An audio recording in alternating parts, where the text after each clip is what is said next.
sih. Iya, Bismillahirrahmanirrahim. Assalamualaikum warahmatullahi wabarakatuh. Selamat pagi untuk teman-teman yang ada di waktu Indonesia Barat.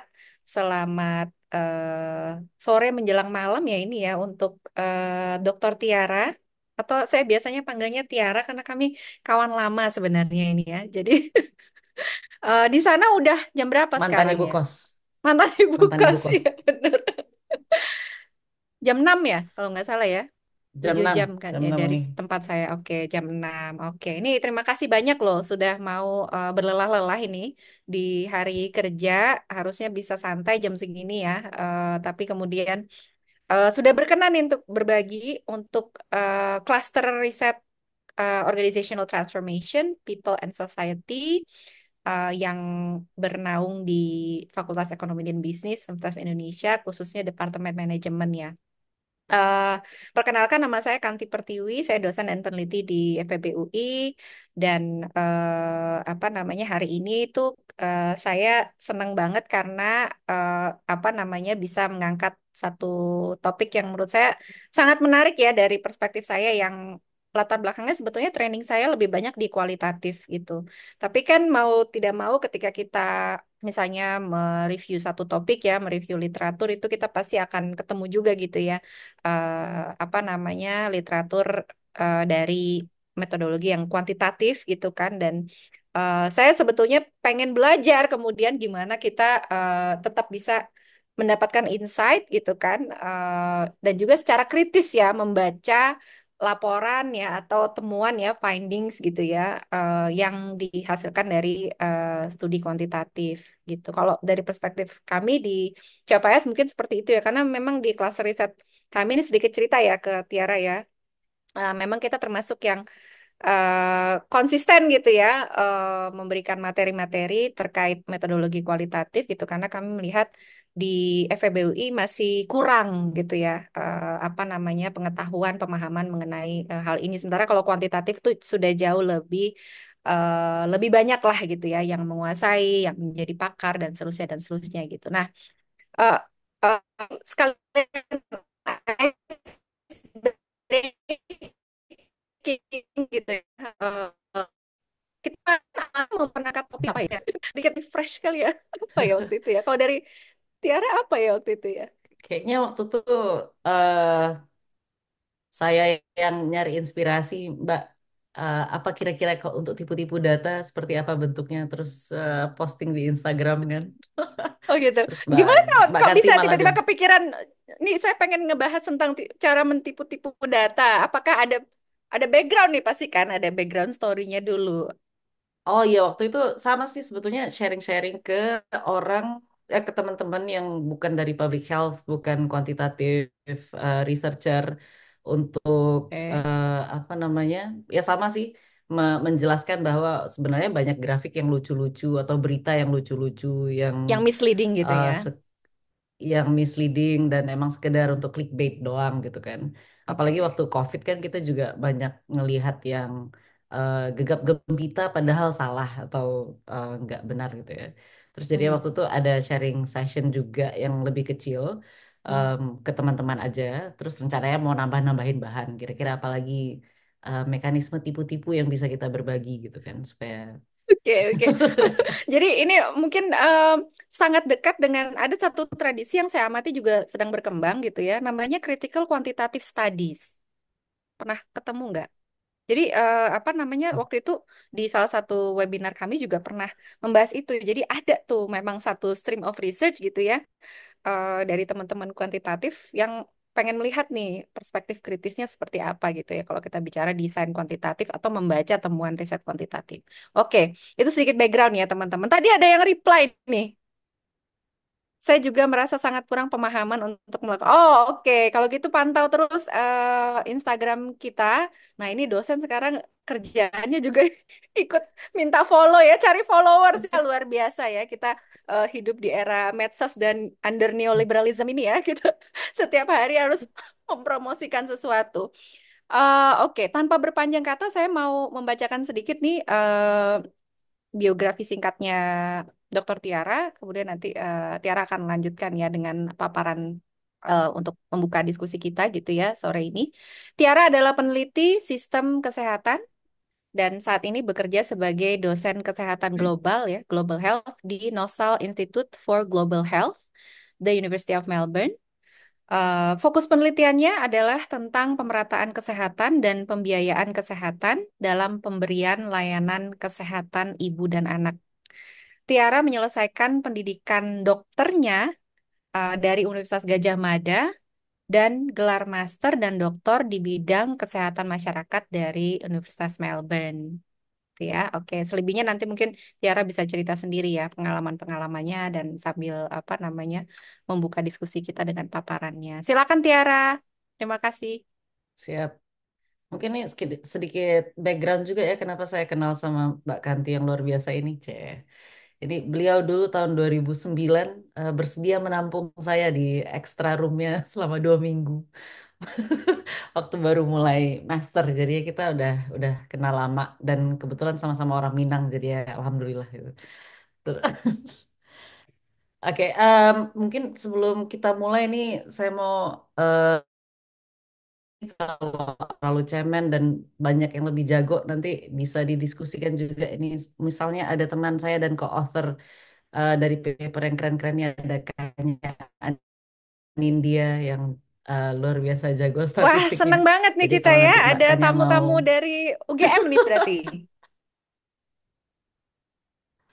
Oh, dulu di Melbourne. Oke. Melbourne juga, anak dari UI, Oh, ini ini Network Melbourne alumnus Uni. UI. Oke. Selamat datang Yes, teman-teman. ya. Ini kesalahan menaruh di Instagram. Jadi yang datang itu random-random terus yang lebih jago yang datang. Oke. Eh, saya izin share screen boleh ya?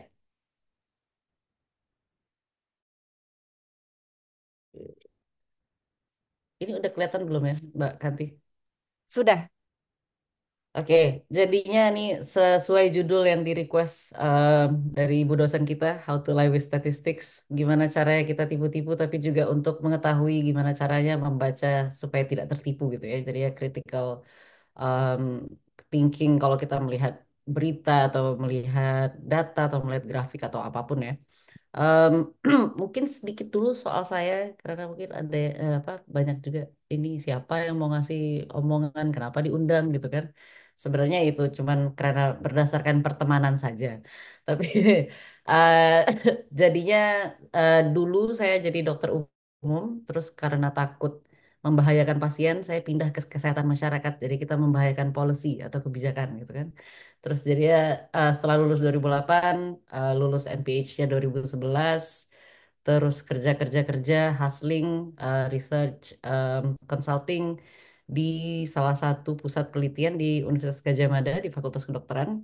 Terus akhirnya karena merasa mentok dengan ilmunya, oh mungkin perlu PhD yang itu bisa kita bahas di webinar lain. Saya bisa membujuk orang supaya tidak PhD karena PhD itu ya cukup berat dan apa ya lonely. Walaupun Kanya dan ada beberapa di sini juga ada Pritania Astari itu lagi PhD. Semangat. Em, lalu sempat ngajar balik ke Universitas Gadjah Mada sebelum kemudian ada kesempatan untuk apa di posisi di Nosal Institute for Global Health di University of Melbourne. Jadi ini kalau dilihat sih emang agak kurang kreatif ya. UGM Melbourne, UGM Melbourne, UGM Melbourne itu aja kerjaan saya. Terus tapi di antara itu juga ada beberapa hal-hal yang saya lakukan. Misalnya mungkin yang ini supaya tidak kelihatan membosankan. Saya pergi juga ke lapangan beberapa kali gitu ya. Jadinya yang mungkin yang paling berkesan dan terkait sama data juga sebetulnya itu waktu mengerjakan investment case. Jadi itu untuk perencanaan dan budgeting di bidang kesehatan ibu dan anak di Papua. Jadi ya kita kerja di kalau nggak salah itu di 10 atau 11 kabupaten kota di Papua dari yang waktu itu totalnya masih 29 ya. Jadinya agak-agak aneh ya. Em, kita disuruh bikin planning, budgeting, tapi datanya nggak ada. Karena untuk sampai ke kabupaten kota aja itu butuh 12 jam off-road yang kayak di sini nih jalannya kayak gini gitu kan. Terus disuruh naik boat kecil ini pusling sebetulnya, puskesmas keliling di Sungai Digul gitu kan. Baru sampai ke kabupaten yang namanya Kabupaten Mapi. Em, itu daerah Saya kecamatan tahu. terjauhnya. Kecamatan terjauhnya itu Kemarin 12 jam bisa lagi kan dari dong. si ibu kota. Aku udah pindah kali. Ya. Oke, oke, saya lanjutin. Jadinya agak susah mencari data untuk perencanaan dan pembiayaan kesehatan ya di Indonesia dan adapun datanya itu juga sangat-sangat perlu di scrutinize dan dibaca dengan em, apa ya cukup kritikal menurut saya. Ini mungkin sekedar eh, intermezzo aja ya, maksudnya bahwa data itu ada yang susah didapat juga dan pun bisa didapat itu juga cukup eh, mungkin kurang berkualitas gitu ya. Terus Jadi ada banyak tantangan ya mengumpulkan data itu sendiri tadi ya. iya betul itu salah satunya ya. Tapi yang hari ini mau saya tunjukkan itu adalah beberapa trik yang dikumpulkan orang-orang juga dan dilakukan orang-orang juga ya untuk mempresentasikan data apa adanya tapi agak salah gitu kan.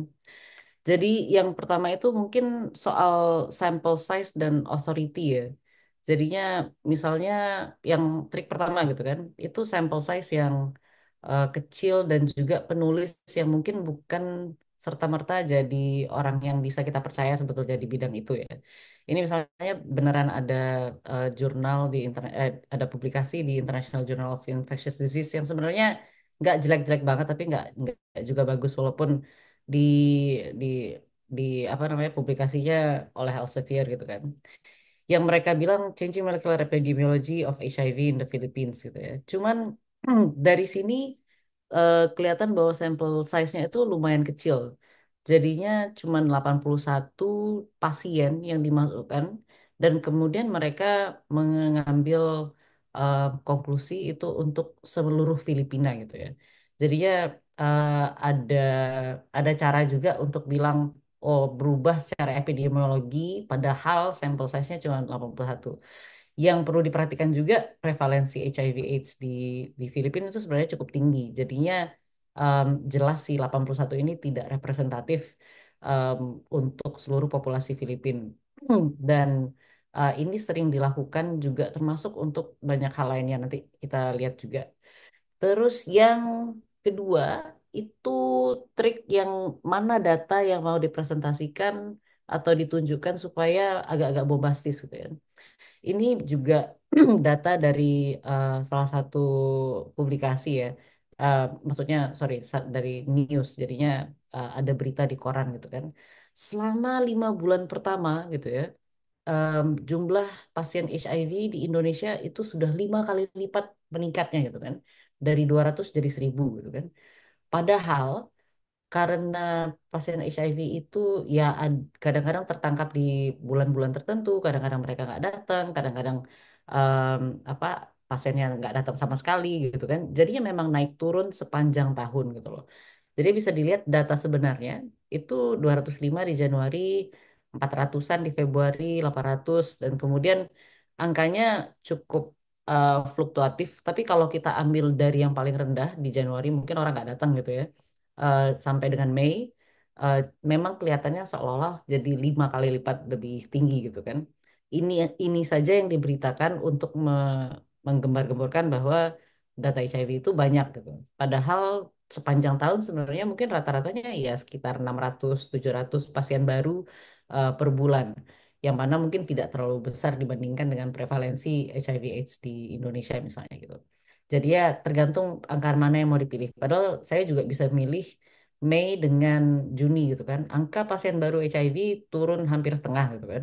Itu juga bisa dari 1.000 ke 600. Tapi yang mereka pilih untuk diberitakan itu adalah yang dari 200 ke 1.000 gitu. Jadinya itu salah satu yang orang-orang bisa lakukan juga. Terus, oh mungkin apa pesan lain dari yang ini sebenarnya yang kita harus lihat itu tren, baik itu dari ekonomi maupun dari kesehatan maupun dari yang lain-lain. Itu juga sebenarnya yang perlu dilihat tren karena hanya memilih satu waktu saja atau cross sectionally itu tidak menggambarkan apapun sebetulnya. Itu hanya menggambarkan pas kita lagi datang hari ini dengan kita datang kapan gitu ya itu hanya random saja bisa aja kebetulan lagi tinggi kebetulan lagi rendah dan sebagainya gitu ya. Dan terus yang selanjutnya Untuk scale, jadinya penggunaan scale ini juga suka lucu-lucu. Jadinya ini salah satu sebenarnya data yang beneran kalau nggak salah ini dari US ya. Jadinya untuk menunjukkan bahwa betapa senjangnya em, penghasilan antara employee atau pekerja laki-laki dan pekerja perempuan gitu ya. Jadi ya misalnya September, Oktober, November, Desember di tahun X gitu kan, itu sangat-sangat senjang antara male sama female gitu kan. Terus kemudian di di di di di apa namanya digoreng-goreng lah ya, jadi bahwa kita masih senjang apa segala macam lalala gitu kan. Padahal kalau dilihat ini scale-nya nggak dari nol, em, dan ini sangat-sangat sempit dari 10.400 ke 11.300.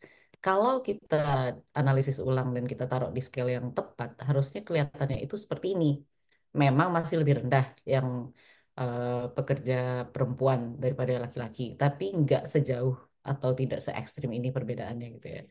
Terus ini juga sering dipakai untuk hal-hal lain yang kira-kira bisa digoreng-goreng dan em, apa ya misleading untuk memperlihatkan sesuatu itu jauh lebih senjang atau jauh lebih berbeda, padahal nggak juga gitu ya.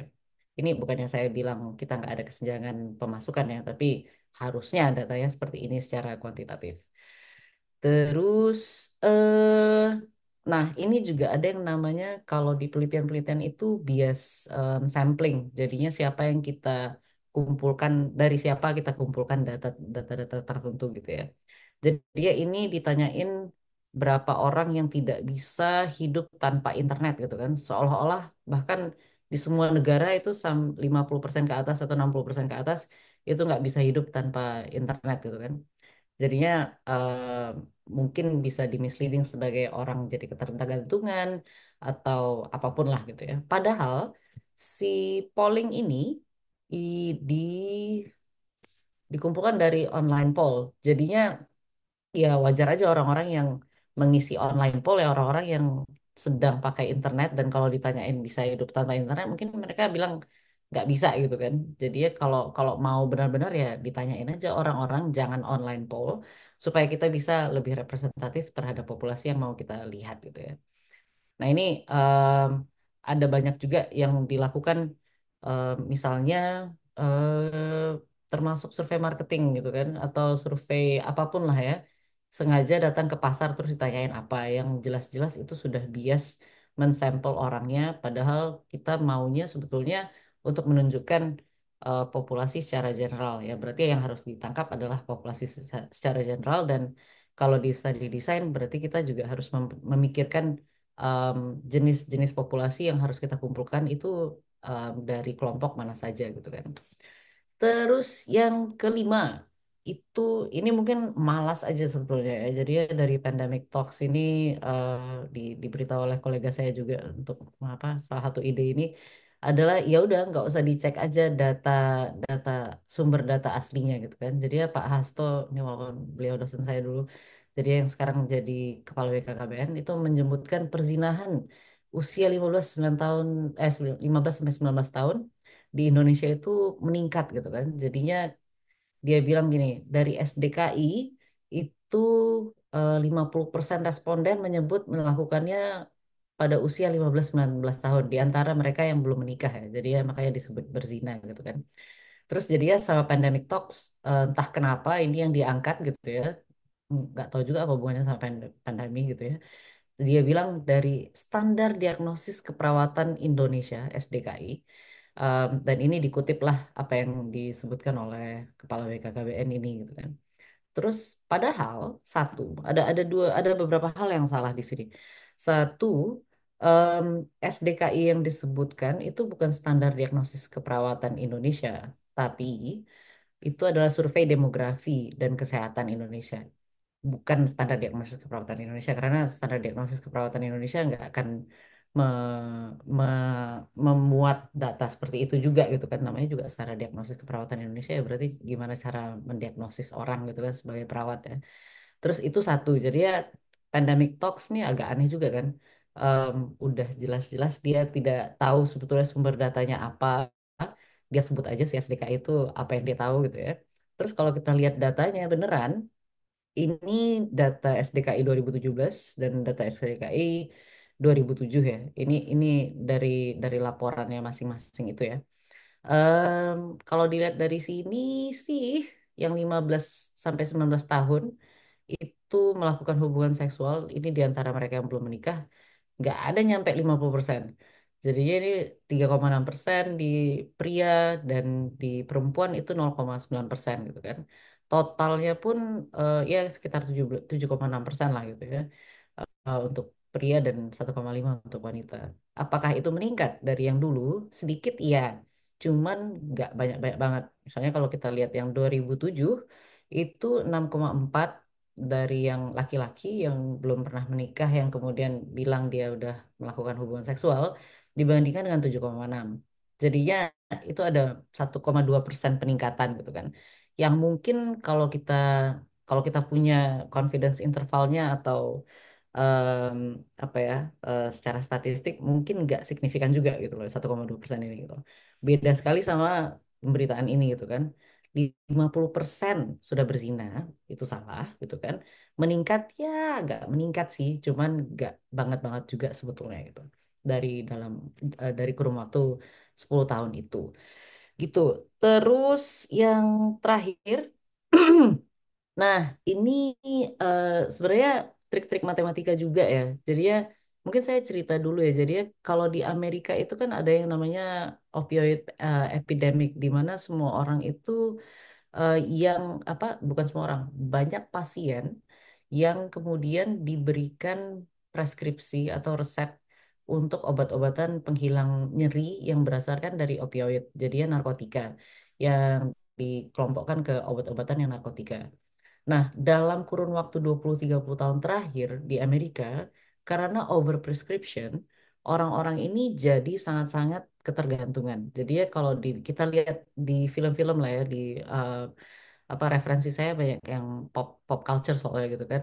Jadi ya banyak sekali film-film yang menunjukkan bahwa apa namanya ketergantungan oksikontin, ketergantungan apalagi ya yang House MD itu dia juga ketergantungan apalah gitu kan karena dia punya penyakit apa sakit yang kronis tapi juga harusnya tidak seperti itu gitu loh. Sebenarnya ini dimulai dari tahun 80-90 ada namanya Purdue Pharmaceuticals salah satu perusahaan obat di Amerika. Dia yang pertama mengeluarkan grafik yang di kanan ini. Jadinya yang di kanan ini menunjukkan bahwa sebenarnya Oxycontin, Oxycontin itu salah satu penyakit apa obat untuk menghilangkan sakit yang berdasarkan yang golongannya narkotika gitu ya. Itu tidak akan menyebabkan ketergantungan karena turunnya kadar oksikontin dalam tubuh itu sebenarnya nggak terlalu ekstrim gitu. Karena yang membuat kita kemudian merasa ketergantungan itu adalah kalau dia naik cepat dan turunnya cepat gitu ya. Jadi dia pakailah si log scale ini ya. Ini apa namanya dia pakai log scale ini untuk menunjukkan tuh kan naik dari sini naik dikit terus turunnya nggak banyak banget kok dalam waktu 12 jam gitu ya jadi yang di bawah ini jam setelah diberikan dosisnya gitu ya jadi 0, 1, 2, 3, 4 sampai 12 jam setelah dosis gitu kan jadinya harusnya nggak bahaya-bahaya banget gitu kan jadinya kalau dia naik dari 100 ke 100 dalam 1 jam pertama dia turunnya juga nggak jauh-jauh lah dari 100 gitu ya padahal ini adalah skala logaritma. Jadi skala logaritma itu 1/10, 1/10 gitu kan. Kalau kita bikin ini jadi linear scale, bentuknya itu seperti yang di kiri sebenarnya. Jadi dia naik cepat dan dia turun itu hampir sepertiga atau setengahnya dalam waktu 12 jam. Ini yang membuat orang jadi ketergantungan nafsa sebetulnya, bukan ketergantungan obat golongan narkotika gitu ya. Terus ini sengaja dipresentasikan seperti ini supaya si Purdue Pharmaceutical itu bisa menjual si oksikontinnya ini. Oksikontin itu isinya oksikodon kalau nggak salah. Jadinya ini apa brand brand brand oksikodon yang dikeluarkan sama si Purdue Pharmaceutical ini supaya meyakinkan dokter-dokter bahwa ini obat aman buat pasien, jadinya dipreskripsikan aja terus gitu kan. Lupakan paracetamol dan ibuprofen dan lain-lain yang bukan golongan narkotika karena ini lebih cepat menurunkan rasa nyeri dan kemudian tidak ada bahayanya bagi pasien gitu. Nah, ini yang kemudian misleading untuk semua dokter-dokter yang mungkin dokter-dokternya juga nggak baca dan nggak perhatiin ini logaritma scale, dan kita juga nggak sering diajarin juga soal logaritma scale gitu ya. Jadi ya jadilah over prescription dan mengarah ke opioid epidemic. Mungkin bukan si produsen pharmaceutical aja ya yang eh, yang melakukan hal ini. Ini pasti dosa berjamaah gitu kan. Makanya Amerika bisa seperti ini sekarang. Nah, hal-hal seperti ini diantisipasi di banyak negara, termasuk di Australia, di mana yang golongan narkotika itu sangat-sangat sulit didapatkan tanpa em, berkali-kali harus apa namanya konsul ke dokter, dan resepnya juga sangat-sangat restriktif. Tapi kalau di Amerika itu di prescribe seperti permen gitu kan. Misalnya em, baru patah tulang misalnya, yang sebenarnya nggak perlu obat golongan narkotika, dikasih aja Oxycontin atau yang lain-lain. Dan kemudian pasiennya karena sudah terlanjur naik kadar narkotikanya di dalam otaknya gitu ya. Terus itu pas dilepas dia nggak bisa handle karena harusnya ada langkah-langkah tertentu yang dilakukan untuk melepaskan orang dari obat-obatan golongan narkotika ini. Nah, saya mungkin stop di situ dulu, Mbak Kanti. eh itu beberapa aja trik-trik yang mungkin bisa dilakukan, bisa dihindari, tapi kalau mau dilakukan ya itu walau-walau bisa. Ya, Hmm, makasih Mbak. oke, oke. Wah, menarik sekali ya. Apa pemantiknya, Cie. Supaya kita pelan-pelan panas. Mau pamer juga, saya udah pakai Kevie ya, Free Palestine. Iya. Semangat ya. Ketemu tadi Kevie-nya. Jadi saya tadi kembali ke pengantar saya ya, ketika di awal saya bilang, oke, buat peneliti kualitatif, terkadang saya pun juga berpapasan dengan apa namanya temuan-temuan studi kuantitatif gitu yang relevan gitu ya untuk topik riset saya. Tapi ternyata di luar itu, di luar kegunaan kacamata kritis dalam melihat statistical reports, findings, results ini, ternyata juga sangat kuat relevansinya untuk ranah kebijakan publik ya, ternyata ya Tiara ya. Jadi saya ingat ada satu paper apa namanya, kalau kita kan di kualitatif sering bicara discourse ya, wacana gitu kan. Dan biasanya wacana itu memang apa namanya dibangun dengan memobilisasi gitu ya, memobilisasi data, informasi ya, yang bisa macam-macam bentuknya gitu kan, to sway the discourse ya, ke arah tertentu gitu kan, untuk mengarahkan untuk manufacture consent ya kalau kata itu ada apa satu paper kebetulan supervisor saya yang nulis gitu ya, jadi senang banget bacanya. Stories versus statistics gitu, gimana yang namanya statistik ini memang punya daya pengaruh yang luar biasa gitu.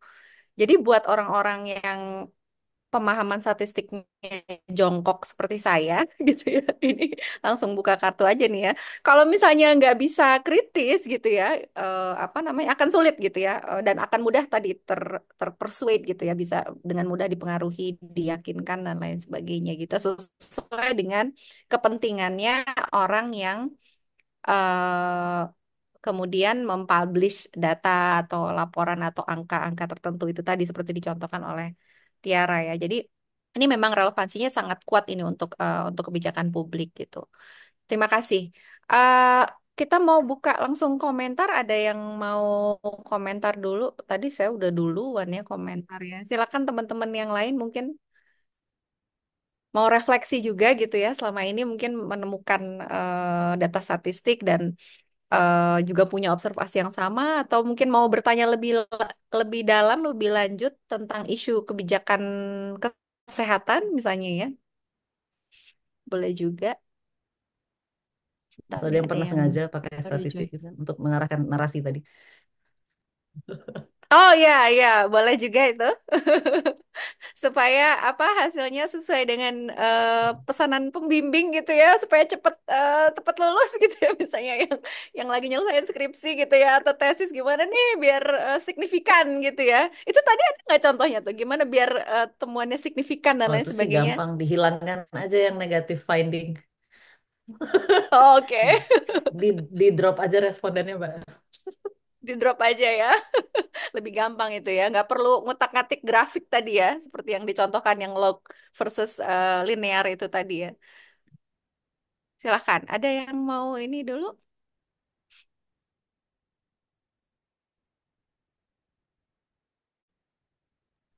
Atau kita lihat absensinya ya. Jadi lo kok jadi kayak kuliah. Sensi.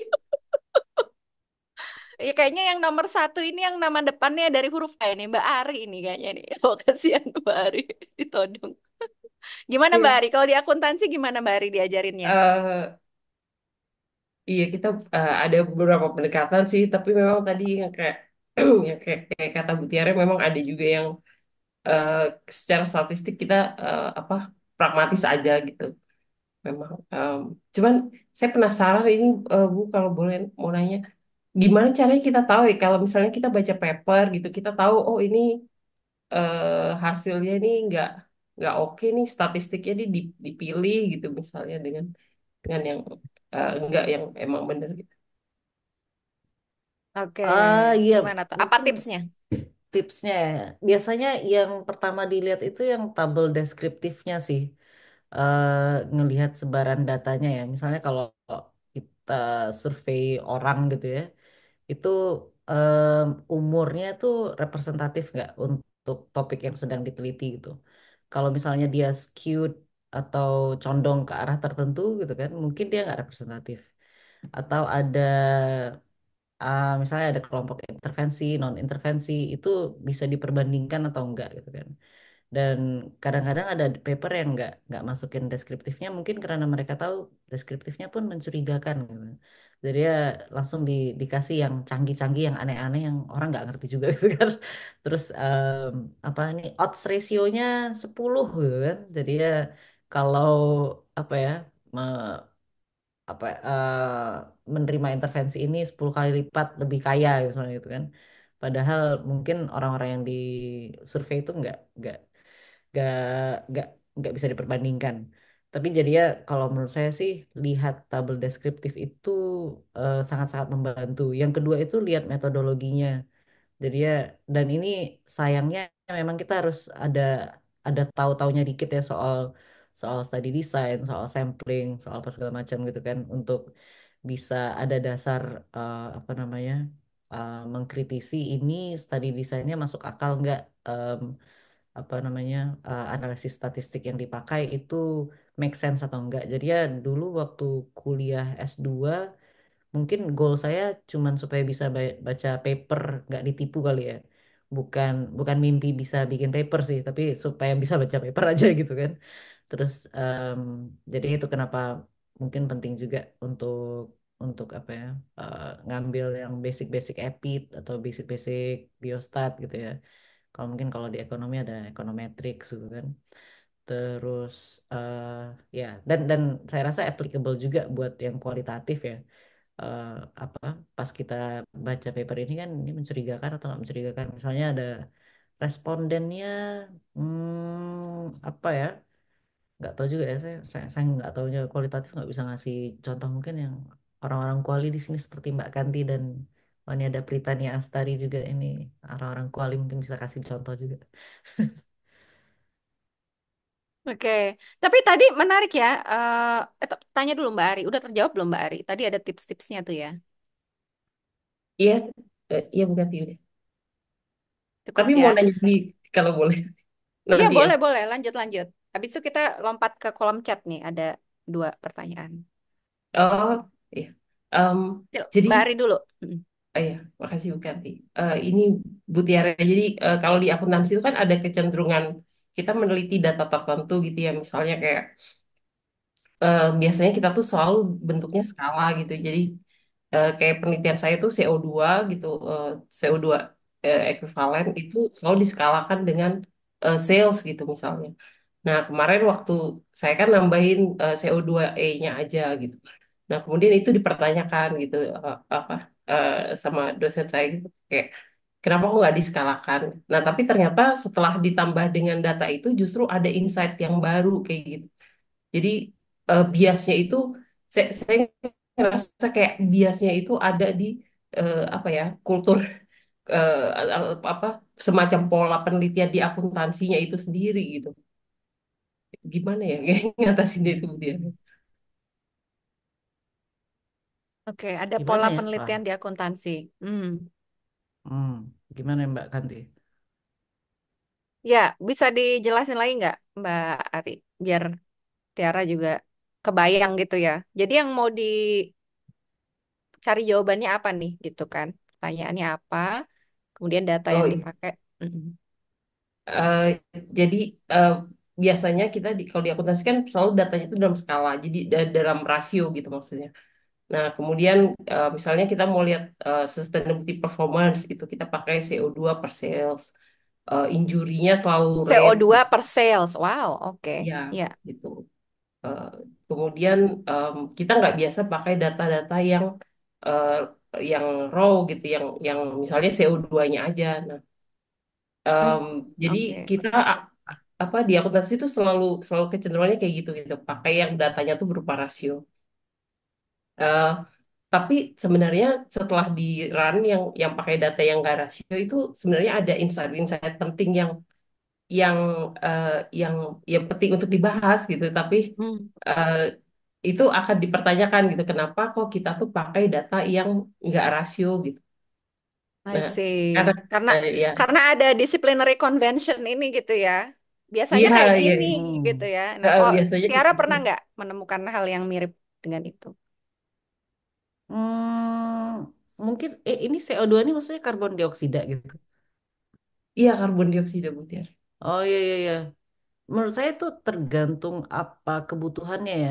Kalau yang karbon dioksida yang saya bisa pikir tuh yang karbon emission per kapita ya itu selalu selalu misleading kalau kita nggak lihat dua-duanya raw data sama yang per kapita gitu kan.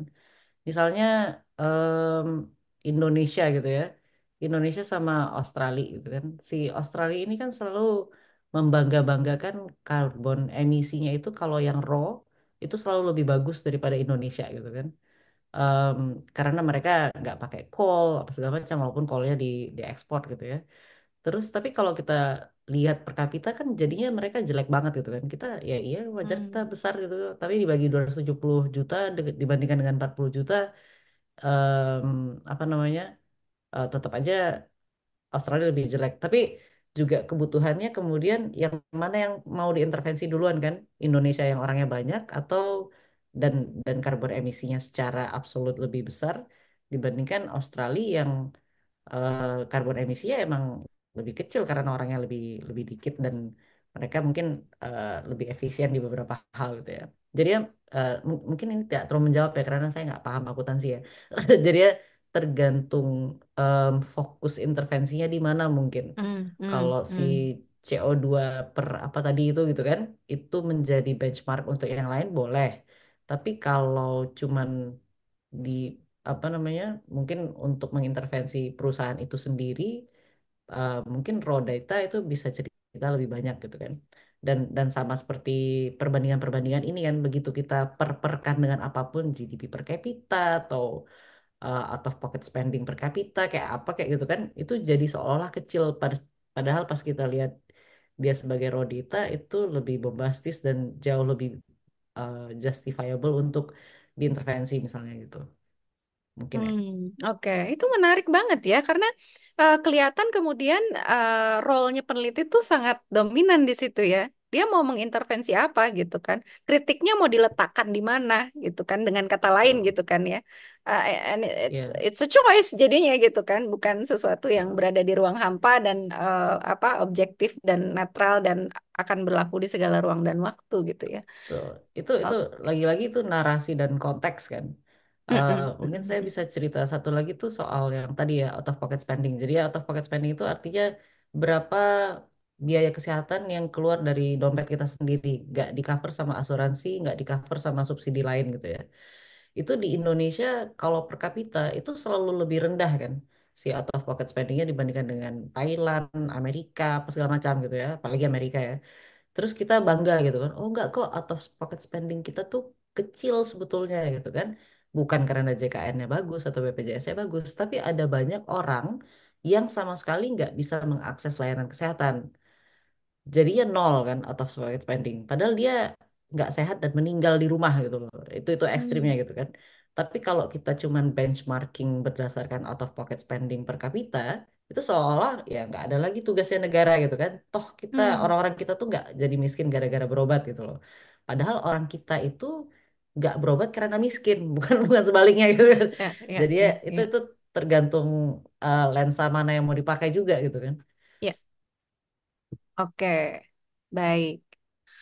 Terima kasih. Ini pertanyaannya sangat menggelitik dan penting ya. Ini kritis ini nih, Mbak Ari tadi nih. Ini ada dua lagi di kolom chat. Kita respon ya. Dari Lala. Mbak Lala. Mbak Tiara, maaf, kapan harusnya log scale digunakan? Maksudnya scale Aduh, apa yang meninggal. cocok untuk Ya. kasus saya? Oke. Maaf, saya lagi rapat tapi pengen dengar oke. Oh ya, halo Mbak Lala, makasih pertanyaannya nih. Kalau ada yang bisa bantu yang lain, boleh-boleh juga. Jadinya kalau biasanya kalau di Meninggal. iya, kalau di analisis yang saya pakai biasanya itu kalau sebaran datanya eh, jauh ya. Jadi ada yang kecil banget, ada yang tinggi banget. Kita pakai log scale untuk sebaran yang eh, nggak merata gitu ya. Tapi untuk kasus yang tadi itu jadi nggak cocok karena jadinya dia x-aksisnya kan waktu setelah di prescribe gitu kan. Kalau kita log scale itu jadi kecil perbedaannya seolah-olah gitu aja sih. Kalau kalau di analisis yang lain itu kita pakai kalau misalnya itu sekali lagi antara responden A dengan responden B itu kita mau melihat em, apa karena apa selangnya jauh gitu ya. Kalau dipakai Hmm. dengan linear nanti dia terlalu skewed gitu loh. Jadi ya kalau ada data-data yang skewed itu kita pakai logistic scale, Oke, jadi logarithmic scale, sorry. logaritmik tuh kayak moderating jadinya gitu ya. Yang angka yang oke, oke. Nah, Tuh. menarik ya, menarik ya. Kita berarti kemudian bisa mengutak-atik sesuai dengan apa yang mau kita sajikan ya, narasi apa yang mau kita tawarkan gitu ya. Eh, very very Ya. political ini ternyata ya, statistik ini ya, Tiara ya. Very very contextual and very very political kan enggak seperti tadi betul kata Mbak Kanti itu tidak di ruang hampa Iya. gitu ya. Oke, apalah itu. Boleh boleh Mbak. Berikutnya, berikutnya. Kalau belajar otodidak terkait study design dan dan jenis statistik, apa yang dipakai itu sumbernya yang bagus dan legit dari mana ya? Nah, ini kayaknya nanyanya bagusnya ke Tiara ya, jangan ke saya ya. Nanti tersesat bareng ya kalau saya. eh ada macam-macam sebenarnya ya. Jadi ya kalau yang saya tahu itu untuk yang handbook yang desain statistik yang biasanya untuk clinical and public health research. Eh, nanti saya cari dulu ya itu yang paling baru edisinya berapa ya. Tapi kalau nggak salah itu judulnya. Jadi ya biasanya untuk yang clinical research itu ada buku study design. Kalau yang ini kalau ada yang bisa bantu boleh juga ya. Kalau yang statistik dulu kita pakai Kate Patrick ya. Itu lagi-lagi juga untuk apa namanya public health research dan clinical research ya. Jadi ya itu sih yang jadi pegangan. Tapi saya yakin beda beda apa namanya? Disiplin ya. Ya beda disiplin mungkin ada beda-beda juga. Referensi. Ini Feryanda raise hand nih. Mungkin ada lagi yang mau ditambahkan dari pertanyaannya. Silakan. Ya, terima kasih Mbak Kansi, Dok Tiara, terima kasih banyak juga paparan singkatnya, tapi menarik gitu. Kebetulan kita sama-sama gitu, saya S2, masih S2 sih, terakhir terkait health policy, dan memang tesis yang saya angkat waktu itu untuk melihat ini sih sebenarnya efek atau impact dari BPJS Kesehatan terhadap aktivitas itu. Yang data yang saya gunakan itu adalah masih data secondary. Eh, saya ambil itu dari ILFS dan dari The Indonesian Family Life Survey. Itu kan ongoing longitudinal survey ya dok. Nah, yang saya mau tanyakan gitu ya, mungkin sekarang ini di Kemenkes itu kami kan di apa namanya di encourage gitu untuk banyak melakukan penelitian-penelitian terkait kebijakan kesehatan yang datanya itu diambil atau diolah dari data Survei Kesehatan Indonesia SKI yang baru di launching sama bukan BPJS sama Kemenkes tahun 2023 gitu.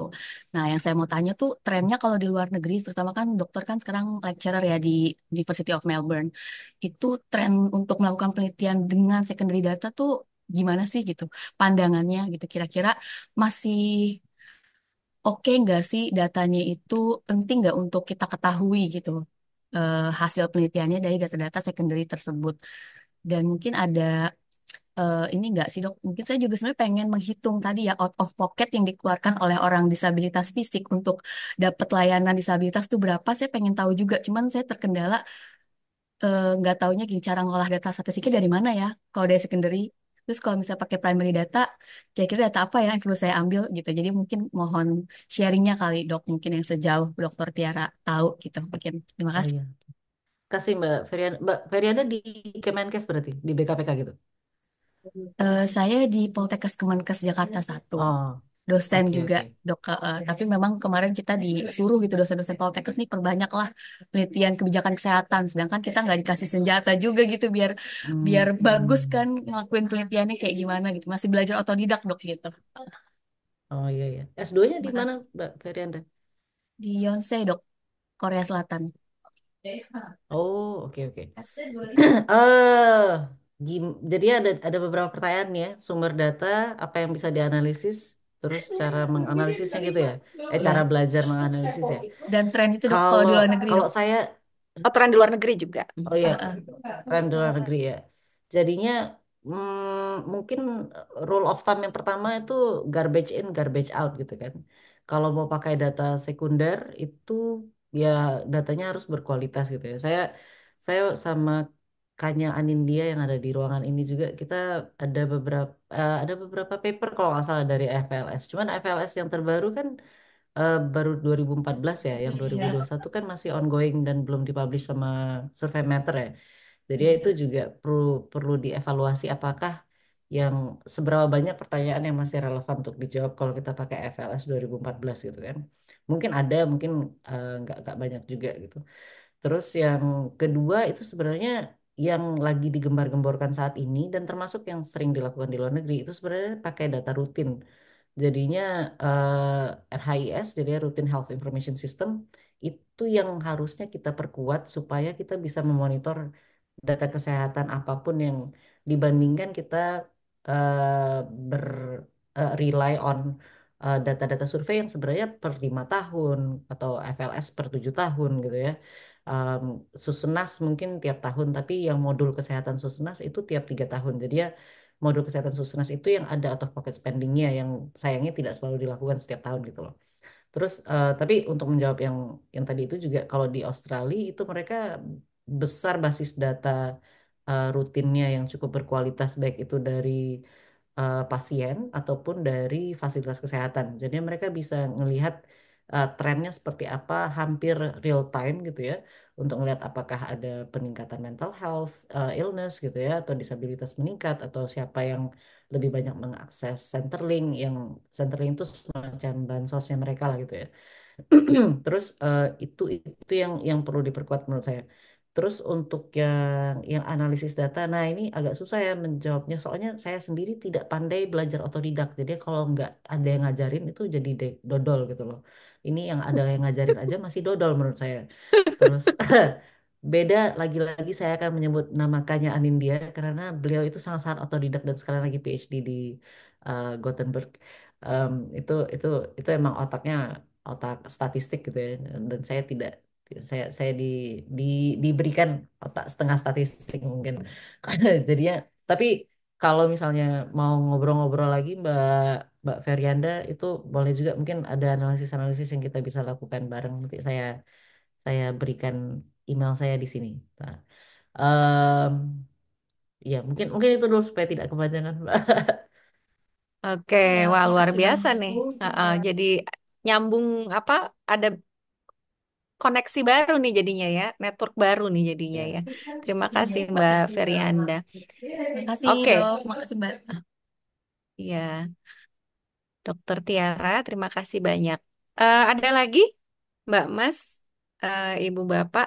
Saya tuh kemarin sebentar. Jadi tadi ada poin dari Tiara ya di awal waktu S2 fokusnya adalah mencegah supaya tidak tertipu oleh hasil penelitian orang lain gitu ya. Ini berangkat dari apa? Apakah memang ada ya fenomena itu gitu ya? bahwa pena- hasil penelitian itu memang apa ya sangat berpeluang untuk mengecoh kita gitu, terutama Mungkin di konteks lebih apa kesehatan nah? nih. Kenapa ya?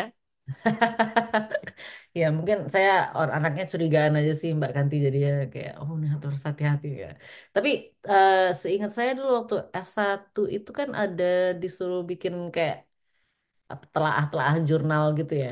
Terus kalau yang agak ribet statistiknya atau nggak usah lah yang agak ribet, yang ada statistiknya aja gitu kan, itu nggak paham gitu kan. Maksudnya, maksudnya tuh nggak dengan serta-merta mengerti oh gimana sih cara ngumpulin datanya, ini baca analisisnya seperti apa gitu kan.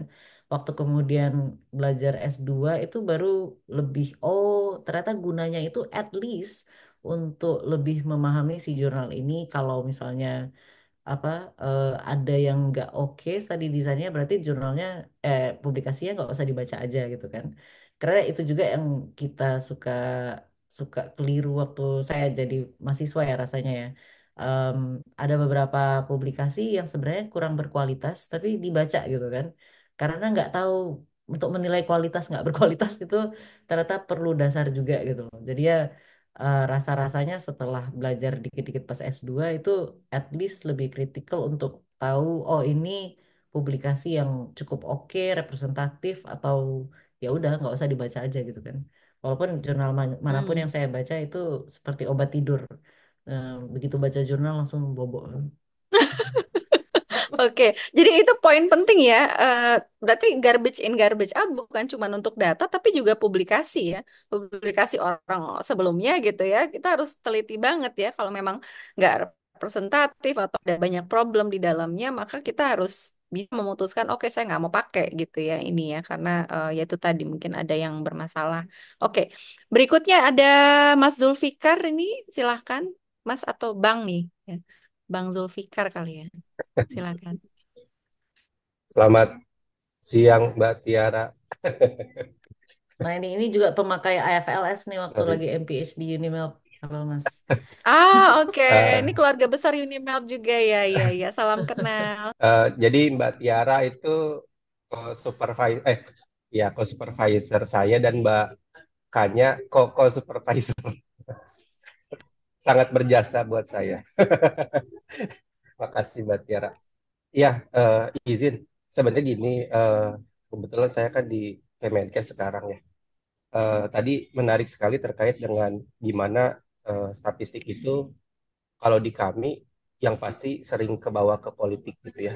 Politikal tuh kental banget gitu. Kadang-kadang eh, kita udah kritikal banget terhadap statistik, tapi convey kebenaran itu susah banget gitu ya. Kadang-kadang kita kalah sama yang eh, presentasinya wah gitu ya. Karena itu biasanya lebih lebih ditangkap sama pimpinan dan easy gitu tuh digest gitu ya. Nah, kalau boleh tanya, kira-kira mengkonvey kalau kita tahu bahwa data ini tuh nggak akurat atau statistikanya sebenarnya nggak misleading lah atau gimana gitu ya. Tapi kita eh, terhambat pada sisi power gitu buat meyakinkan orang bahwa ini tuh something wrong gitu. Ada something wrong dalam statistik itu gitu. Kira-kira barangkali best practice gimana gitu ya. Karena seringkali kejadian malah gitu. Makasih. Hmm. Ini Mas Zulfikar nih pertanyaannya kok susah-susah sih Mas. Em, mungkin ini mungkin nggak di kesehatan aja kali ya Mbak Kanti ya. Jadi ya kita bisa karena siapa yang kenceng Betul, itu betul. yang Ya, dipercaya kan kalau di ya, ya, Indonesia ya. ya. Ya, kekuatan wacana itu Juga lagi tadi ya. Tapi tadi ada poin menarik dari Mas Zulfikar pakai visual ya ternyata ya. Yang slide-nya heboh gitu kali ya. Mas ya, ya. Oke. Sorry motong. mungkin iya nggak apa-apa. Tapi juga jadi saya terpikir ya masalah kita jadi akademisi ini kan si Ivory Tower yang sok-sokan pintar ini kan. Jadi ya kita seringkali mungkin dalam saya tadi presentasi juga ada istilah-istilah yang bahkan saya nggak sadar orang lain nggak serta-merta langsung ngeh gitu ya. Terus apalagi di bidang klinis gitu kan. Dokter ini kan mama saya aja sering bilang dokter ini bisa nggak sih ngomongnya biasa aja gitu.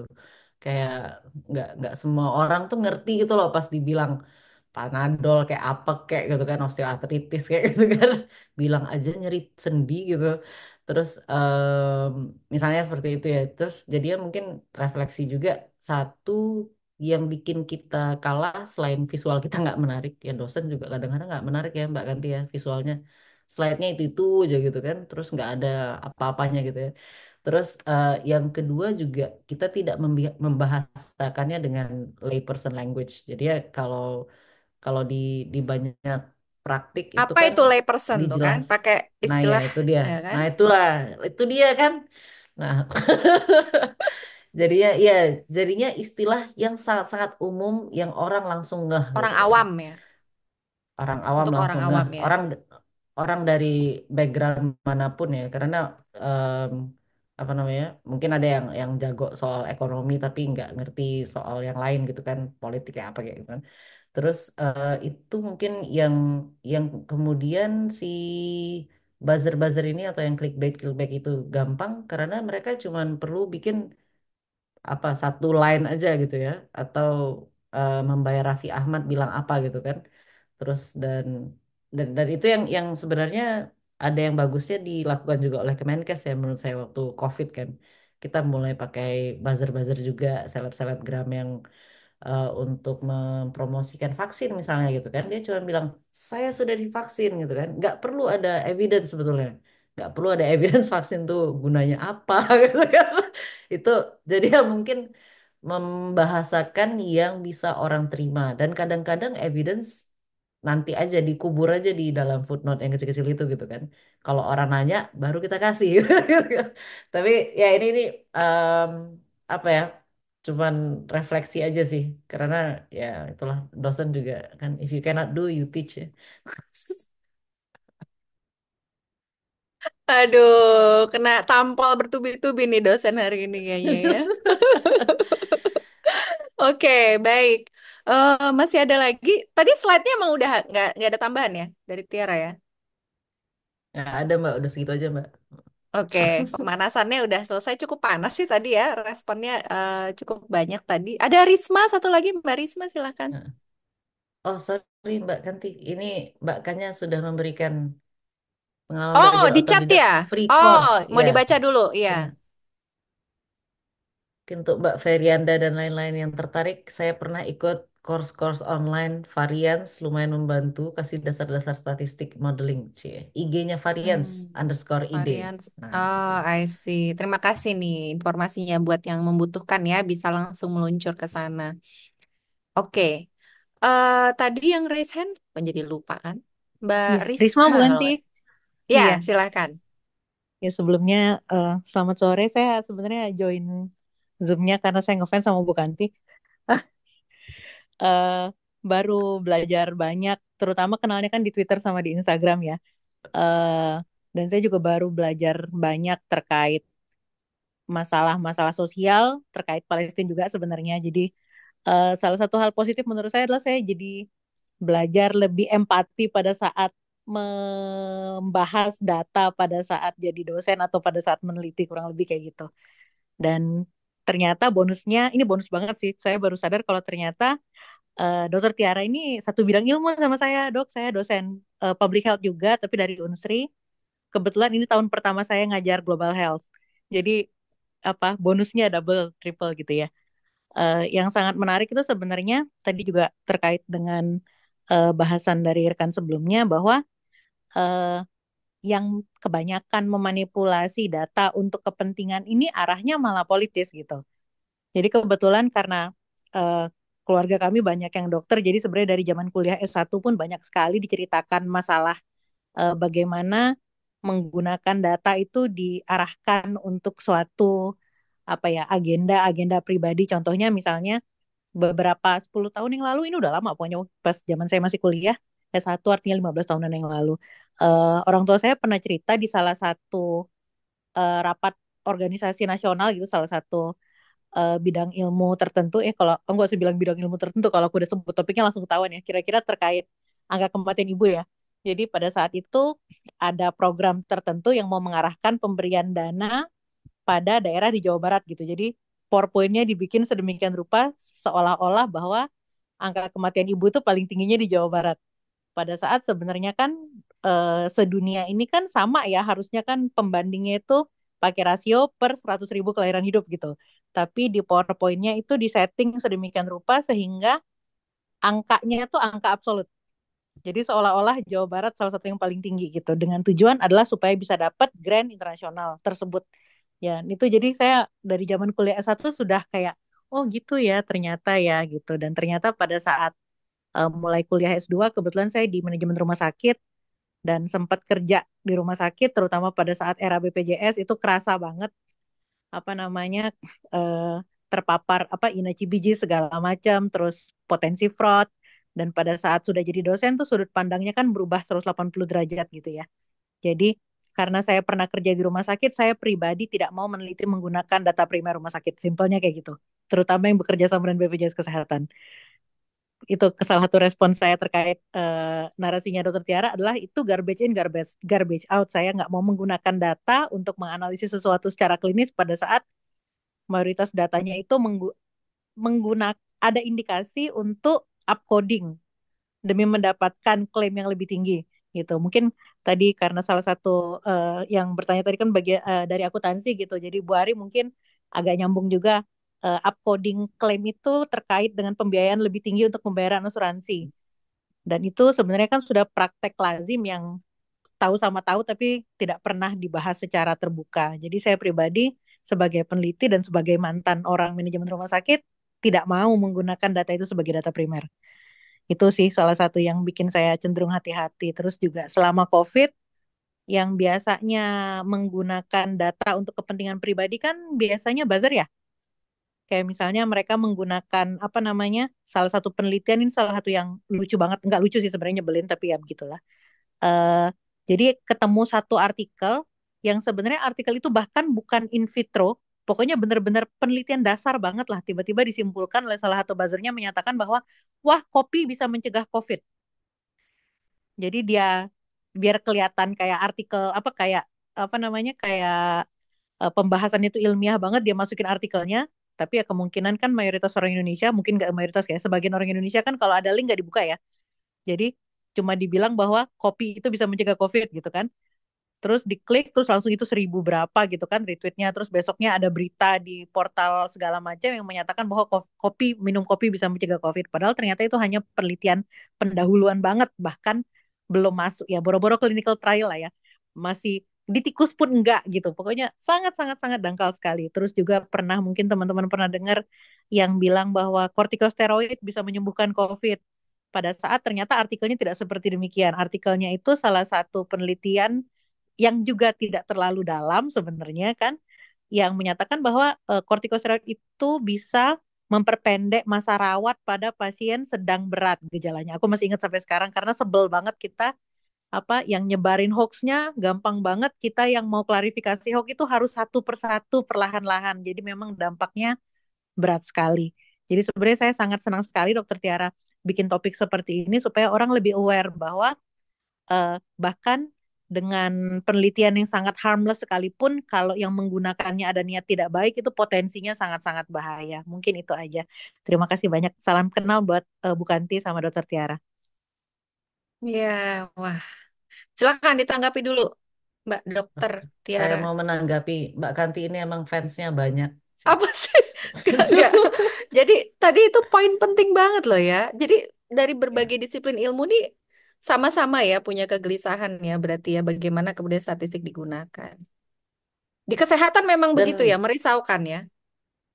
merisaukan juga kayak misalnya yang kita ambil tadi Mbak Risma bilang soal kortikosteroid dan obat-obat lain sebetulnya itu jadi banyak yang hilang di pasaran padahal dibutuhkan untuk penyakit lain gitu loh. Orang-orang dengan autoimun misalnya itu sempat kehilangan obat-obatan yang dibutuhkan karena tiba-tiba ada rumor bahwa obat-obat itu anti COVID gitu kan.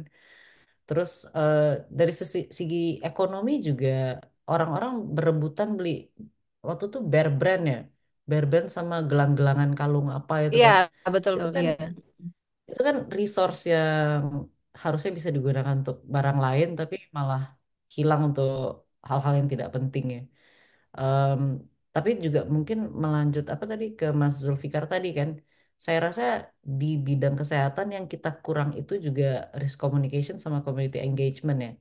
Jadi ya kita itu tidak dari awal gencar memborbardir massa ya, itu ya, maksudnya masyarakat ya dengan berita-berita yang valid dan relevan dan tepat waktu. Jadinya lebih cepat datang berita-berita yang dari WhatsApp keluarga gitu kan.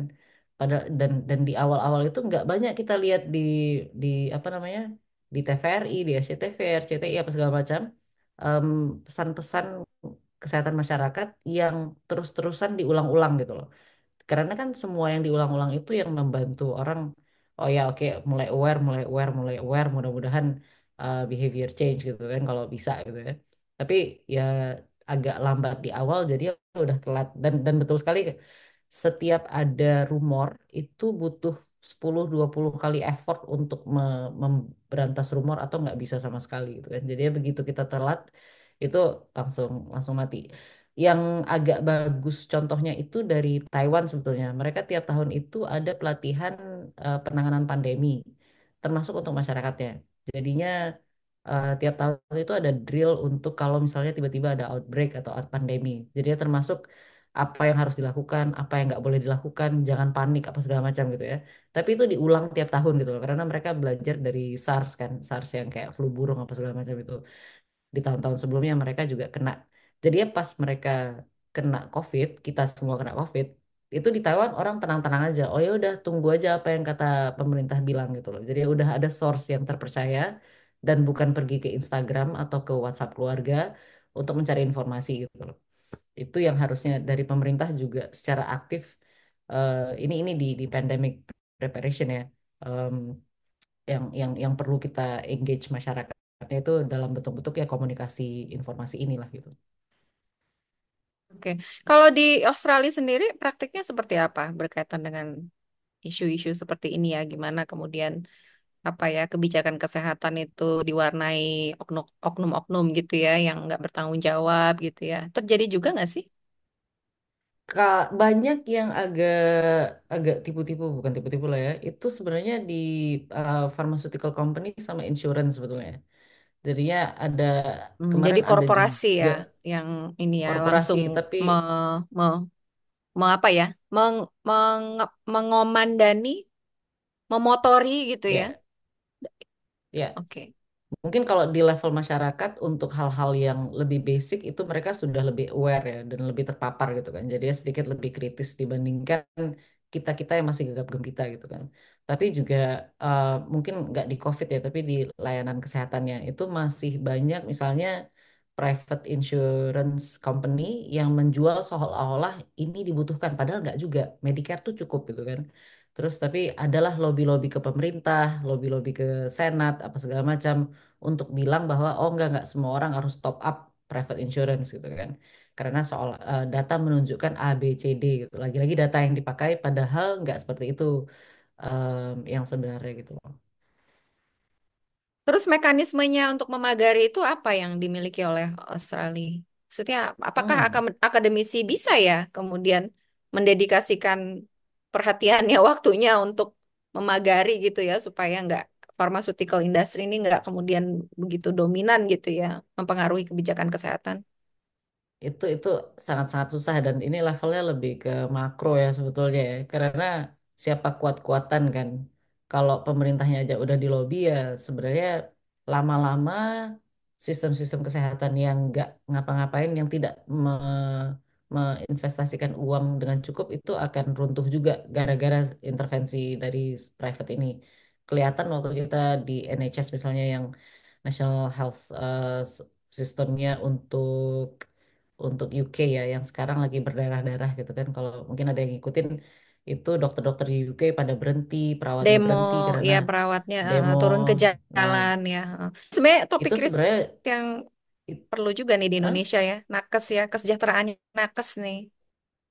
Banget. Nah, itu yang Mbak Kanti juga mau gencarkan. Saya dukung, Mbak.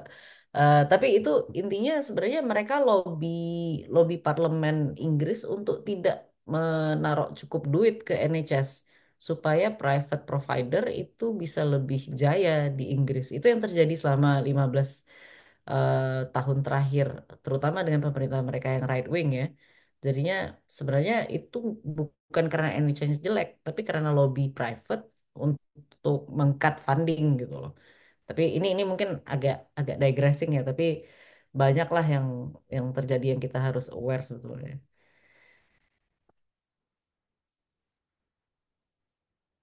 Gitu sih Mbak. Over. Oke, kayaknya tadi koneksi saya sempat agak ini ya, terganggu ya. Halo, Ya, halo Mbak, udah dengar Mbak? dengar ya? Ini kayak Ya, putus-putus tapi sebentar. oh, saya aman. Ini ada di chat ada Mbak Risma bilang mirip kondisi UK dengan penghapusan mandatory spending. Nah, ini juga mungkin Mas Zulfikar bisa komentar juga walaupun Mas Zulfikar di Valmarkes ya. Ya, benar banget karena di Undang-Undang Kesehatan yang baru itu kita nggak ada lagi minimum berapa dana yang harus dikeluarkan oleh kabupaten kota. Dulu ada 10%, sekarang nggak ada lagi gitu kan. Padahal sekarang kita tahu di level nasional pun em, apa spending kita itu kurang dari 10% dan 70%-nya lari ke BPJS sebetulnya bukan lari ke promosi prevensi.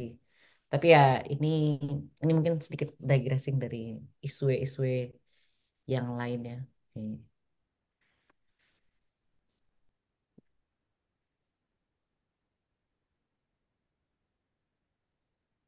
Ini sambil menunggu Mbak Kanti, mungkin ada lagi yang mau bertanya. Halo? Kok saya jadi Ya, ya. ya halo Ini Mbak. putus-putus dari tadi. Agak susah nih mau ngomong. Apa Mbak Sans?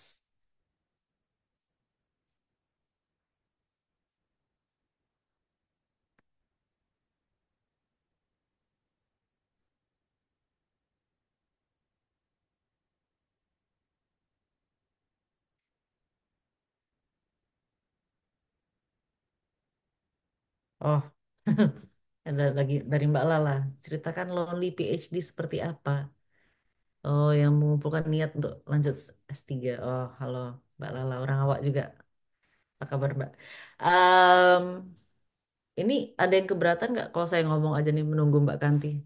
Mbak Ari nggak apa-apa nggak soal saya ngomong aja Mbak?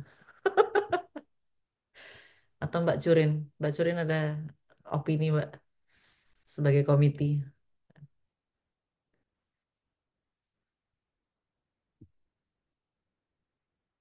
Aneh juga. Ya udah saya jawab aja Mbak Lalanya. PhD mungkin karena PhD saya nggak bagian dari proyek apapun ya, jadinya ngerjain sendiri terus em, apa nganalisis data sendiri gitu ya, ketemu supervisor. Cuman saya di tahun pertama menyadari bahwa saya lebih suka atau lebih bisa bekerja yang multitasking. Jadi kalau ngerjain PhD aja agak agak gila jadinya gitu, agak stres. Jadinya baru setelah itu ya udah jadi ngambil kerjaan-kerjaan lain, kerjaan consulting, ngajar, jadi tutor, termasuk cuci piring di dapur. Tapi mungkin untuk menjawab dengan singkat ya, itu kayaknya kita harus tahu style kita seperti apa bekerja ya waktu PhD ya, supaya nggak terlalu ekstrim berubahnya dan tidak terlalu terbebani gitu. Tapi sekali lagi kalau nggak perlu-perlu banget ngambil PhD, nggak usah sih menurut saya karena itu 4 tahun CV-nya bolong juga kan. Kecuali emang butuh PhD mau ngajar, mau jadi konsultan yang perlu PhD gitu ya, atau jadi researcher di pusat penelitian misalnya gitu ya, atau terpanggil jiwanya untuk ada sesuatu yang penting banget diteliti gitu kan. Kalau kalau saya sih ya waktu itu karena emang suka ngajar dan sekarang juga masih suka ngajar jadi kayak emang harus punya PhD aja gitu. Kalau Mbak Ganti, ini saya sudah merecoki orang dengan hal-hal. Ya, saya udah kembali. Ya, mohon maaf ini tadi meriang meriang sekejap kayaknya internetnya. Baik, masih ada lagi yang belum diadres. Udah semua ya? Komentar, pertanyaan? Sudah. Sampai tadi ada yang Oh, suruh apa ngomong soal PhD ya. Jadi saya ngomong aja tadi Mbak. oh, oke. Iya, nggak apa-apa, nggak apa-apa. Disemangatin apa malah disuruh nggak jadi ya tadi kalau nggak salah ya, malah Oh, malah dicegah ya, discourage lah. dilarang, Kalau saya sih di selalu di discourage ya. discourage. Nah, biasanya yang seneng tantangan malah jadi makin semangat kalau habis discourage gitu kan. Apa jiwa-jiwa perlawanannya malah makin makin membesar gitu ya kalau di discourage.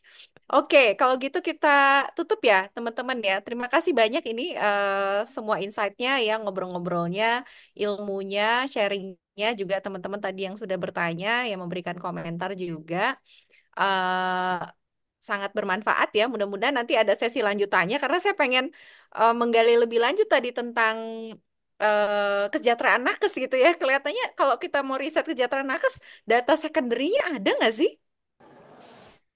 Kayaknya itu Itu dulu sensitif ya pertanyaan awal dulu deh.